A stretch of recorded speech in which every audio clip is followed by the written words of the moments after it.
ये टीवी वाले भाई पिक्चर चालू करो बे। टीम आपकी पार्टी चला रही है कि अगर कोई हिंदू लड़का मुसलमान लड़की को भगाता है तो आप उसे नौकरी देंगे।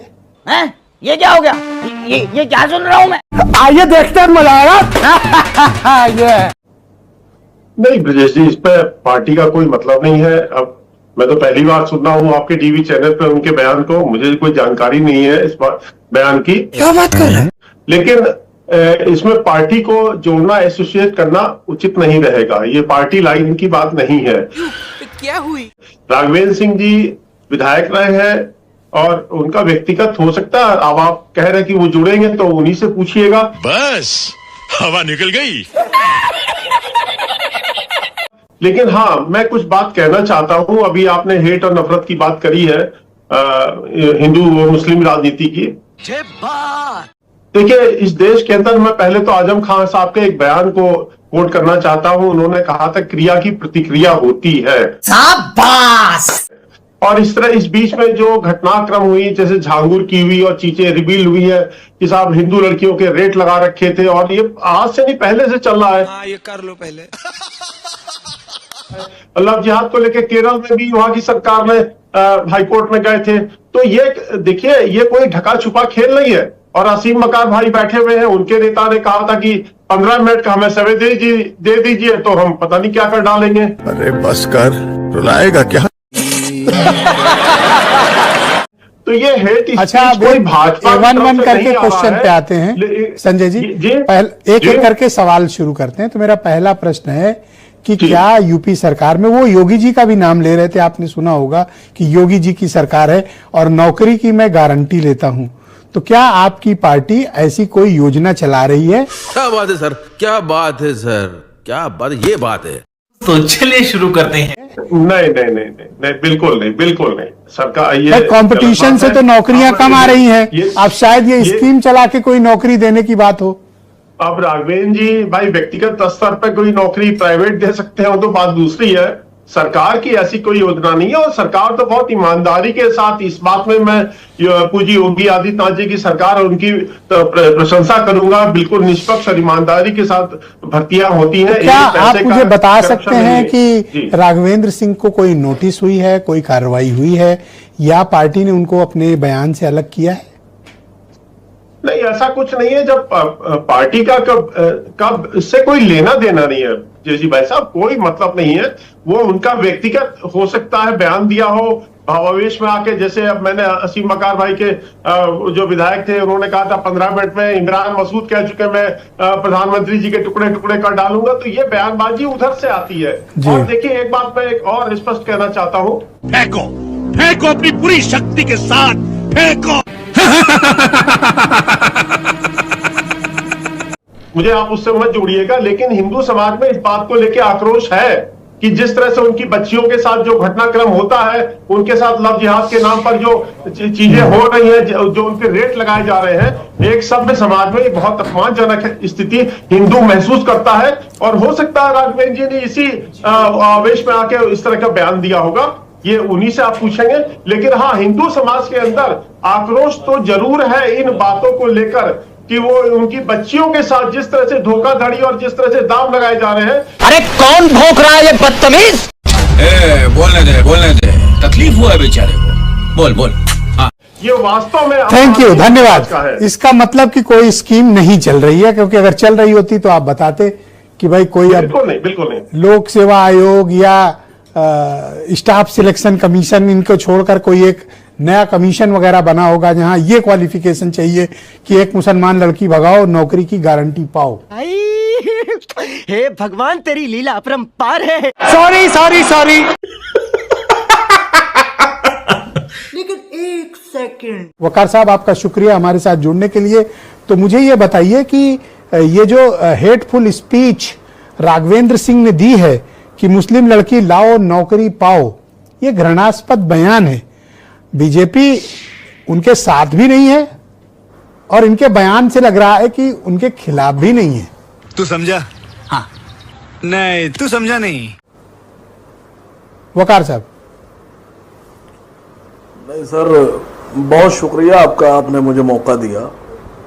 सर, जब हम लोग स्कूल में पढ़ते थे इस इंटर वगैरह में 12th में थे, तो अक्सर हम लोग आपस में बातें किया करते थे। कभी जब किसी ने कोई गलत बात करता था हम लोग उससे कहते थे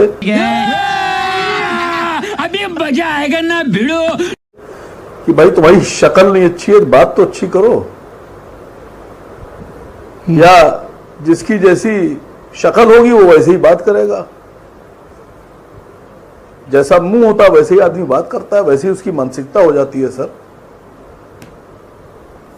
दूसरी बात आपको बताऊं, जब बीजेपी की सरकार नहीं थी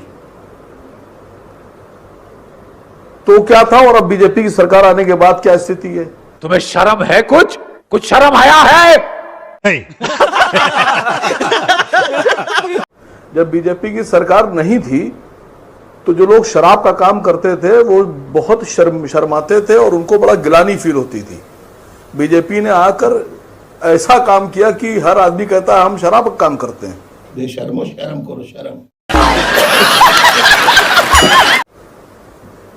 उसके बाद में बीजेपी की सरकार आने से पहले जो लोग लड़कियां छेड़ते थे, लड़कियों के पीछे जाते थे, उनको छिचोरा और लड़कीबाज कहा जाता था।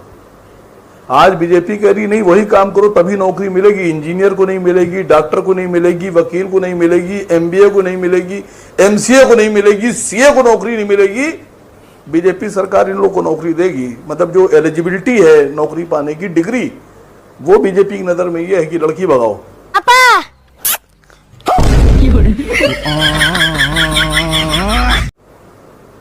डॉक्टर मत बनो, इंजीनियर मत बनो, पायलट मत बनो। और आपको एक बात बताऊं बड़ी मजेदार, कि जब बीजेपी की सरकार नहीं थी और आप किसी अच्छे हिंदू से या किसी मिडिल क्लास हिंदू से कहिए कि तुम्हारे बच्चे को तलवार पकड़ाओ और सड़क पर निकालो और एक हत्या करा दो, तो लोग कहते थे तुम पागल हो गए हो, मेरा लड़का डॉक्टर बनेगा, मेरा लड़का इंजीनियर बनेगा। अरे बाप रे, ये तो धोती खोल रहा है।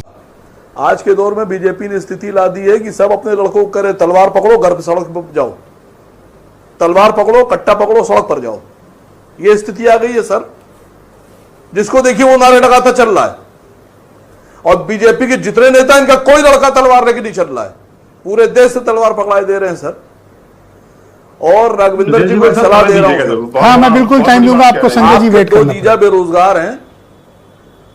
हाँ, एक जीजा का नाम है शहनवाज हुसैन और दूसरे जीजा का नाम है मुख्तार अब्बास नकवी। आंखें खोलिए, जुबान दिखाइए। अब देखिए आप डायरेक्ट ठीक हो जाएंगे, ठीक है?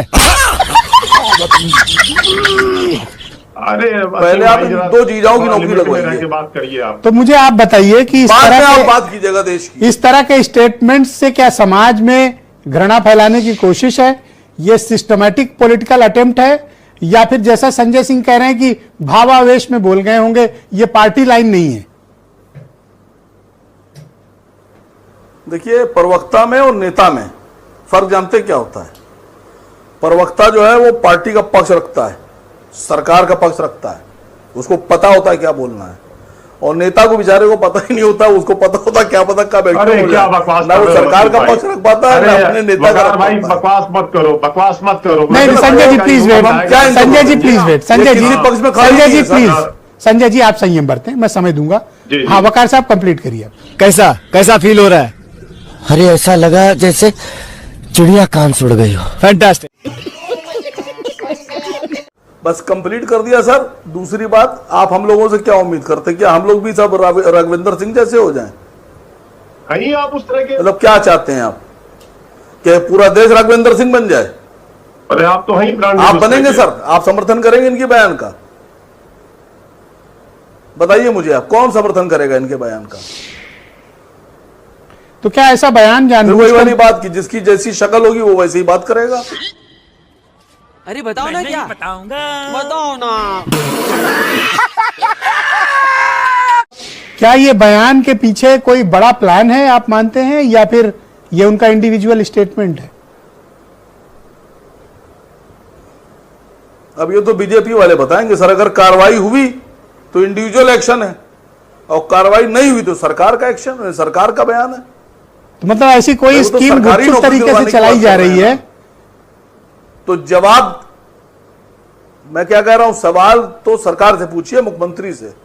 वो राघवेंद्र सिंह सरकारी नौकरी की बात कर रहे हैं ना, दिलवाएंगे हम, तो जवाब दे दो, मुख्यमंत्री हो गए सीधे। ना आसिम वकार हुए, ना ब्रजेश मिश्रा जी हुए, ना संजय सिंह जी हुए, डायरेक्ट। नहीं, पर कोई चीफ मिनिस्टर भी किसी को नौकरी दिलाने की गारंटी नहीं ले सकता। कैसी अपमानजनक बातें कर रहा है लड़का, ये अश्लील है ये लोना। हमारे यहाँ का जो डेमोक्रेटिक रिक्रूटमेंट प्रोसेस है उसमें कोई दखल नहीं दे सकता। अब आए ना लाइन पे। पर राघवेंद्र सिंह के पास कोई तो ऐसा तरीका है कि वो गारंटी ले सकते हैं। यही बातें तो बाद में याद आती हैं। साले का खोपड़ी तोड़ साले का।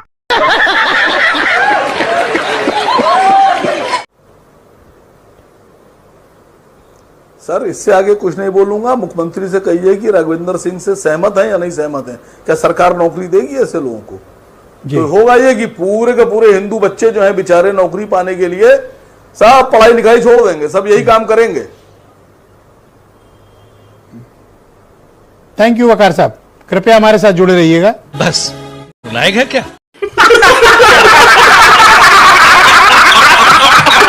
तो दोस्तों फाइनली अपनी इस वीडियो का हो चुका है दी एंड। उम्मीद है कि आपको हमारी यह वीडियो अच्छी लगी होगी। अगर वीडियो अच्छी लगी हो तो वीडियो को लाइक करके, हमारे चैनल को सब्सक्राइब करके, बगल में बने घंटी वाले आइकन को दबाकर ऑल को सिलेक्ट कर लें, ताकि आगे आने वाली ढेरों रोमांचक और मज़ेदार वीडियोज़ की नोटिफिकेशंस बिना किसी अड़चन के प्राप्त होती रहे। तो वीडियो को क्लोज करने से पहले साथियों, आप लोगों से गुजारिश है कि यदि आप लोग हमारे चैनल पर नए हैं तो चैनल को सब्सक्राइब कर लेना, और हाँ, वीडियो को लाइक करना तो बिल्कुल भी मत भूलना, क्योंकि आप लोग वीडियो तो देख लेते हैं पर वीडियो को लाइक और चैनल को सब्सक्राइब नहीं करते हैं, जिससे मेरे चैनल की रीच एकदम से डाउन हो चुकी है। साथियों वीडियो में व्यूज़ तो व्यूज़, लाइक और कुछ भी नहीं आ रहा है। तो इसलिए आप लोगों से हाथ जोड़कर गुजारिश है साथियों कि आप लोग हमारे चैनल को ज़्यादा से ज़्यादा सपोर्ट करें, ताकि मैं आप लोगों के लिए आगे और भी अच्छे रोमांचक मनोरंजन भरे वीडियोज़ लेकर आता रहूं। तो अभी के लिए इतना ही साथियों, मिलूंगा नेक्स्ट वीडियो में। तब तक के खातिर स्वस्थ रहो, मस्त रहो और जहां भी रहो सबसे आगे और फर्स्ट रहो। टिंग टोंग।